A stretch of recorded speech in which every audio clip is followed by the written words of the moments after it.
Guys দেখো এই অবস্থা আমার কেকের, আজকে ডেলিভারি দিতে গিয়ে পড়ে গিয়ে এই অবস্থা।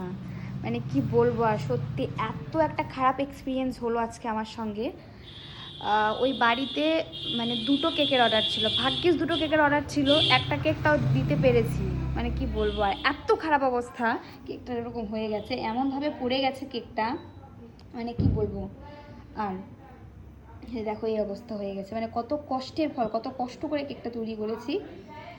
শেষে কালকে রাত্রি প্রায় 11:30-12টার দিকে আমি কেক তৈরি করেছি। প্রথমে নেল এক্সটেনশন ছিল, ওগুলো কাজ করে টোরে তারপর 11:30-12টার দিকে আমি কেক তৈরি করেছি রাত জেগে।